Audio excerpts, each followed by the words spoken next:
இந்த வீடியோல இன்றும் 2 இல்லது 3 நிகழ்வுகளை பத்தி ராகுல் காந்தி ஜெர்மனியில நடத்தியதை பத்தி கொஞ்சம் டீட்டெயிலா பார்க்கலான்னு இருக்கேன். உங்க கூட ஷேர் பண்றேன். முதலாவது என்னன்னா ஹெர்டி ஸ்கூல் அப்படிங்கிறது.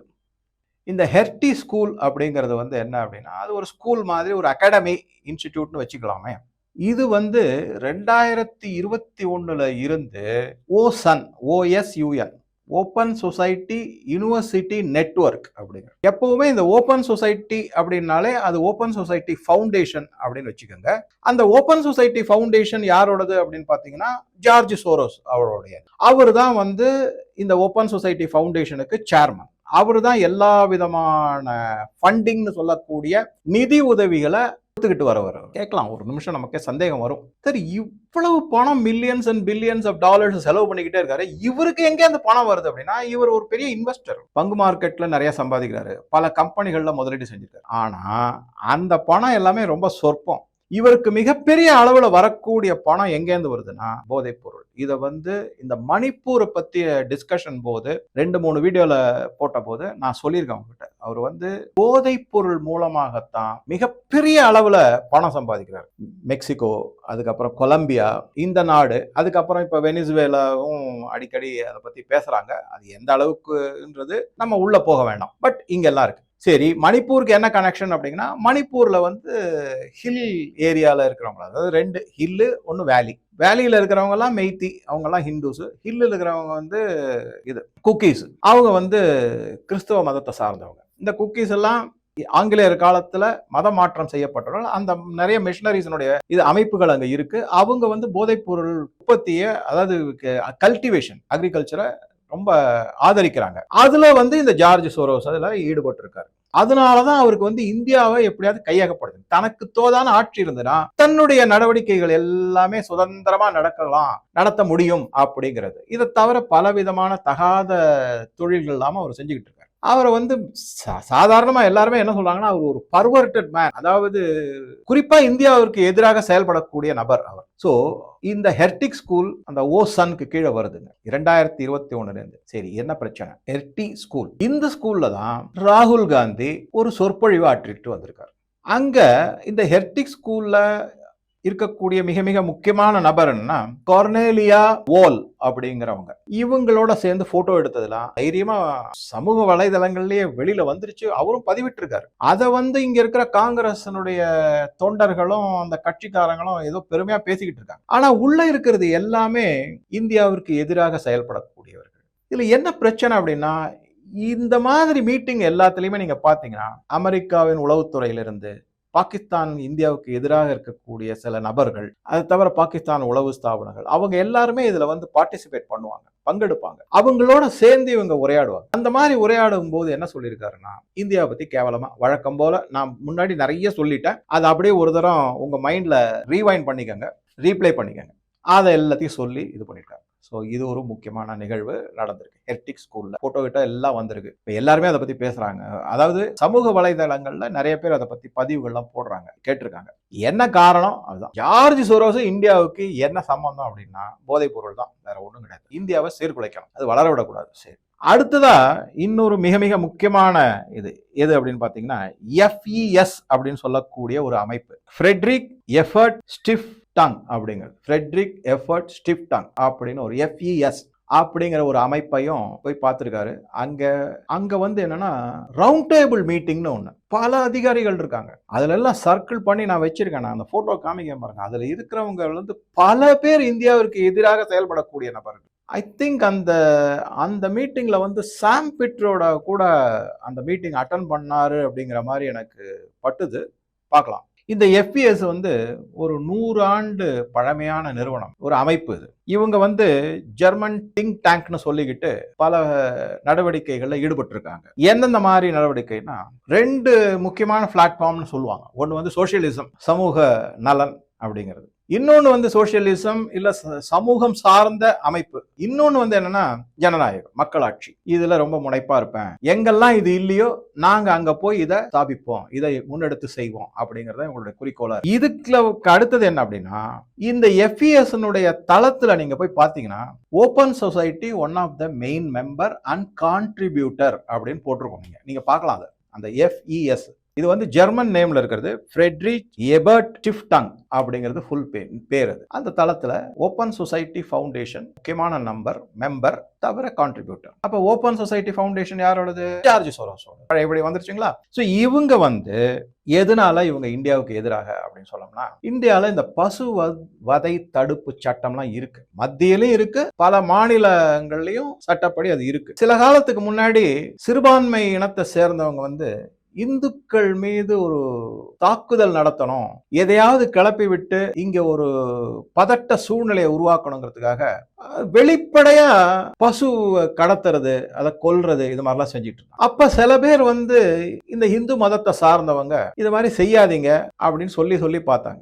எண்ணம் எப்படி அப்படின்னா, ஏதோ ஒரு தகாத செயல், தூண்டுதல், இதை செஞ்சோம்னா அது பெரிய போராட்டமா வெடிக்கும், அதை வந்து அரசியல்வாதிகள் தங்களுக்கு சாதகமா பயன்படுத்தி சமூக விரோதிகளை உள்ள நுழைச்சு இந்தியாவில் ஒரு மிகப்பெரிய போராட்டத்தையும் கொண்டு வந்துடலாம் அப்படிங்கிறது. அதனால அவங்க என்ன பண்ணாங்க, இந்த இந்துக்களுடைய கோரிக்கைகளை ஏற்றுக்கொள்ளாமல் வேண்டுமென்றே பசு வதை செய்தார்கள். அப்ப என்ன பண்ணிருக்காங்கன்னா, சில பேர் வந்து ஒருத்தர் 2 பேர் அந்த இந்து மக்கள்லாம் சேர்ந்து அடிச்சு உதைச்ச இறந்து போய்விட்டார். அதை வந்து கவ் விஜிலண்ட் அப்படிங்கிற ஒரு அமைப்பு மாதிரி நடத்திக்கிட்டு இருந்தாங்க.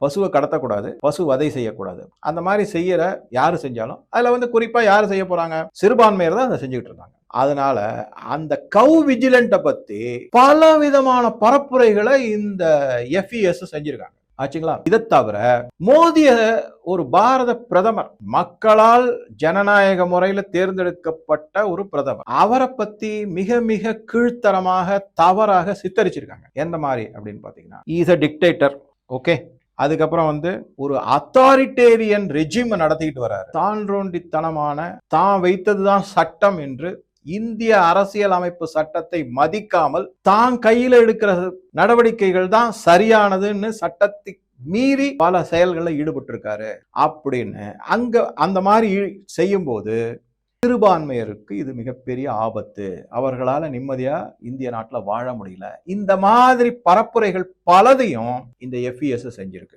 இந்த FESல தான் ராகுல் காந்தி இப்ப ஜெர்மனி போன போது ரவுண்ட் டேபிள் மீட்டிங்னு சொல்லி நிறைய பேர் இருக்காங்க, ஒரு கிட்டத்தட்ட ஒரு 20-25 பேரை பார்த்தேன் அந்த வீடியோல. நான் அதுல சில பேரெல்லாம் இருக்காங்க, முக்கியமான ஆள்லாம், எல்லாம் இந்தியாவுக்கு எதிராக செயல்படக்கூடியவர். அவங்கள மீட்டிங்ல இவர் போய் என்ன பண்ணிருக்காருன்னா, மோடி இந்தியாவில் இருக்கக்கூடிய மக்களாட்சியை சிதைக்கிறார், அங்க போய் சொல்ல. அதுல வந்து ஒரே ஒரு வார்த்தை அவர் சொல்லல, அது என்ன அப்படின்னா, இங்க எப்ப பார்த்தாலும் சொல்லிக்கிட்டு இருந்தார்ல பீகார் எலெக்ஷன் போதெல்லாம் இந்த ஓட்டு திருட்டுங்கிற அந்த வார்த்தையை சொல்லாம ஜனநாயகத்தை சீர்குலைத்து விட்டார். கேவலமான நிலைமைக்கு இந்தியாவில் ஜனநாயகம் இருக்கு அப்படிங்கிற மாதிரி. இன்னும் இதை விட இன்னும் பலது, அவர் கிட்டத்தட்ட ஒரு 5-8 நிமிஷம் பேசியிருக்காரு. நிறைய தகாத வார்த்தைகளெல்லாம் யூஸ் பண்ணி அது மாதிரி சொல்லி பேசிட்டு வந்திருக்காரு. இந்த FESக்கு ஓப்பன் சொசைட்டி மட்டும் இல்லை, ஃபோர்டு ஃபவுண்டேஷனும் பணம் கொடுக்குறாங்க. ஃபோர்டு ஃபவுண்டேஷன் இந்தியாவில் பேன் செய்யப்பட்டுள்ளது. நீங்க யாருக்கும் இங்க இனிமே பணமே கொடு, எந்த NGOக்கும் உங்களுக்கு பணமே கொடுக்கக்கூடாது. நீங்க கொடுக்கறதா இருந்தாக்க மத்திய அரசனுடைய அனுமதி பெற்றுதான் நீங்க வந்து டொனேஷன் கொடுக்க முடியும் அப்படின்னு சொல்லப்பட்டிருக்கு. சரி, இதுக்கப்புறமா இந்த FES இருக்கு இல்லைங்களா, இவங்க வந்து இவங்களுடைய மிக முக்கியமான ஒரு கொள்கை என்னன்னா, ப்ரோ இமிகிரேஷன் பாலிசி. என்ன ப்ரோ இமிகிரேஷன் சொல்றீங்க? வெளிநாட்டிலிருந்து அகதிகள் மாதிரி வந்து குடியேறக்கூடிய இஸ்லாமியர்கள் இருக்காங்களா, அதை ஜெர்மனில அலோவ் பண்ணணும்னு சொல்லி மிகப்பெரிய முன்னெடுப்புகளை செஞ்சு அவங்களை அலோவ் பண்ண வச்சிரு. அதனால கேட்கலாம் சார், அதனால என்ன அப்படின்னா, பிரான்ஸ், அதுக்கப்புறம் சுவிட்சர்லாந்து, அதுக்கப்புறம் ஜெர்மனி, இது மாதிரி இன்னும் 4-5 நாடுகள்ல இந்த வருஷம் கிறிஸ்துமஸே கொண்டாடக்கூடாதுன்ட்டாங்க. நான் சொல்லலைங்க, ரிப்போர்ட் வந்திருக்கு, வேணா உங்களுக்கு வந்து இதையும் காமிக்கிறேன். எந்த ஐரோப்பிய நாட்டிலுமே, பல ஐரோப்பிய நாடுகள்ல கிறிஸ்துமஸ் கொண்டாடக்கூடாது, இந்த வருடம் தவிர்க்க வேண்டும், கிறிஸ்துமஸும் சரி நியூ இயரும் சரி கொண்டாடக்கூடாதுன்ட்டாங்க. என்ன காரணம்? இஸ்லாமியர்கள் மனது புண்படும், அதன் மூலமாக போராட்டங்கள் வெடிக்கும், அதை தவிர்க்கப்பட வேண்டும். அதனால இந்த வருடம் கிறிஸ்துமஸும் கிடையாது, நியூ இயர் செலிப்ரேஷனும் கிடையாது. எல்லாம் அவங்கவுங்க வீட்டுக்குள்ளே என்ன செய்யணுமோ செஞ்சுக்கங்க, வெளியே வரக்கூடாது, பப்ளிக்கா வந்து எந்த விழாவும் எடுத்து நடத்தக்கூடாது. யோசிச்சு பாருங்க, கிறிஸ்துவர்கள் மெஜாரிட்டியாக வாழக்கூடிய ஐரோப்பிய நாடுகளுக்கு இந்த நிலைமை அப்படின்னா, நாளைக்கு இந்தியாவில் என்ன? பலவிதமான இந்து மதம் சார்ந்த விழாக்களோ பண்டிகைகளோ வெளிப்படையாக கொண்டாட முடியாத ஒரு நிலை வரலாம். அப்படிங்கறதுதான் அந்த ஐரோப்பிய நாடுகள் நமக்கு சொல்லக்கூடிய செய்தி. அங்கிருந்து நம்ம கத்துக்க வேண்டிய பாடம். அதை கொஞ்சம் புரிஞ்சுக்கிட்டா நல்லது. அந்த மாதிரி இஸ்லாமியர்கள் வந்து அகதிகளாக வருவதையோ அங்க அவர்களுக்கு அந்த நாட்டில் குடியுரிமை தருவதற்கோ ஜெர்மனியில முழுசாக அனுமதிக்க வேண்டும், தடை செய்யக்கூடாதுங்கிற கொள்கை உடையது இந்த எஃப்இஎஸ் அப்படின்னு சொல்லப்படுகிறது. ஜெர்மனியில மட்டும் இல்ல, என்டையர் யூரோப்பியன் யூனியன்ல இதை நீங்க இஸ்லாமியர்களை அலோ பண்ணணும், அவங்களுக்கு குடியுரிமை கொடுக்கணும் அப்படிங்கிறாங்க. இதை தவிர மிக மிக முக்கியமானது என்னன்னா, இந்த எஃப்இஎஸ் ஜெர்மன் மார்ஷல் ஃபண்ட்னு ஒரு அமைப்பு இருக்கு அப்படின்னு சொன்னா, அதுல தலைவரா இருக்கிறவர் மிக்கைல் மேக்ஃபவுல் அப்படின்னு சொன்னார் இல்லைங்களா, அந்த அமைப்போட இந்த எஃப்இஎஸும் ஒரு நல்ல ரிலேஷன்ஷிப்ல இருக்காங்க. இவங்களும் அந்த நடவடிக்கைகள்லாம் ஈடுபட்டு இருக்காங்க. சரி, அதனால என்ன அப்படின்னா, அந்த ஜெர்மன் மார்ஷல் ஃபண்ட் ஃபுல்லுமே சிஐஏ கையில தான் இருக்கு. சோ அப்ப சிஐஏ எந்த மாதிரி நடவடிக்கைகள் எடுப்பாங்க? இந்தியாவிற்கு எதிரான நடவடிக்கைகளை தானே எடுக்க முடியும். ஸோ ஆக மொத்தம் இந்த மாதிரி ஒரு அமைப்பு. இந்த 2 அமைப்புலையும் ஜெர்மனியில இவர் போய் ஹெர்டிக் ஸ்கூல்ல சொற்பொழிவு, அதுக்கப்புறம் இந்த எஃப்இஎஸ்ல ரவுண்ட் டேபிள் மீட்டிங் அட்டன் பண்ணியிருக்காரு. இது மட்டுமா அப்படின்னா, இன்னொரு அதிர்ச்சியான தகவல் வந்திருக்கு. அது என்ன மாதிரி தகவல் அப்படின்னா, இது ஒரு வீடியோ பார்த்தேன். அந்த வீடியோல ஒரு போல்டு ஆப்கானிஸ்தான் ஜெர்மனியில பாகிஸ்தானுடைய ராணுவ மந்திரி அமைச்சர் குவாஜா ஆசிஃப் அப்படிங்கிறவர் வந்திருக்காருங்க. இந்த குவாஜா ஆசிஃப் வந்திருக்கும் போது, ஏன்னா பாகிஸ்தானுக்கும் ஆப்கானிஸ்தானுக்கும் இப்ப சமீபத்துல பலவிதமான தாக்குதல்கள் நடந்திருக்கு, உறவு சுத்தமா கெட்டு போயிடுச்சு. அந்த ஆப்கானிஸ்தான் பிரஜை இந்த குவாஜா ஆசிஃப் பாகிஸ்தானுடைய டிஃபென்ஸ் மினிஸ்டரை கண்ணா பின்னு திட்டுறாரு, ஏறுறாரு, அவர் ஓடுறாரு அப்படியே. சரி, இவர் வந்திருக்காரு இல்லைங்களா. இதை தவிர பங்களாதேஷ்ல இருக்கக்கூடிய பல அடிப்படை மதவாதிகள், ஜமாத் இ இஸ்லாமி, அது பாகிஸ்தான்ல இருக்கிற அரசியல் கட்சி, அதனுடைய பிரான்ச் பங்களாதேஷ்ல இருக்குன்னு நான் சொல்லியிருக்கேன் பல வீடியோக்கள். அந்த அமைப்புல இருக்கிற சிலர் எல்லாரும் ஜெர்மனிக்கு வந்திருக்காங்க. அவங்க எல்லாம் ஒரு மீட்டிங் போட்டுருக்காங்க. சரி, இவங்க பாட்டுக்கு வந்துட்டு போறாங்க. இதுல அவங்க எப்ப வந்திருக்காங்கிறதா முக்கியம். இதே டிசம்பர் 15 20 வரைக்கும் எப்ப ராகுல் காந்தி ஜெர்மனிக்கு போயிருக்காரோ, அதே நேரத்துல தான் இந்த பாகிஸ்தானுடைய டிஃபென்ஸ் மினிஸ்டர் குவாஜா ஆசிஃபும் ஜமாத் இ இஸ்லாமி அப்படின்னு சொல்லக்கூடிய அடிப்படை மதவாத அமைப்புகளை சேர்ந்த சிலரும் ஒன்னா சேர்ந்திருக்காங்க. இது ஏதோ தற்செயலா நடந்ததுன்னு பாத்தீங்கன்னா, நான் பல வீடியோல முன்னாடியே சொல்லியிருக்கேன். துபாய்க்கு போறாங்க யாரு? சோனியா காந்தி, ராகுல் காந்தி. அங்க பல நாட்டு உளவுத்துறை அதிகாரிகள்லாம் வராங்க. இது எதேச்சியா நடந்தது கிடையாது. இதே மாதிரி சுவிட்சர்லாந்து போறாங்க, அங்க எதேச்சியா நடந்தது கிடையாது.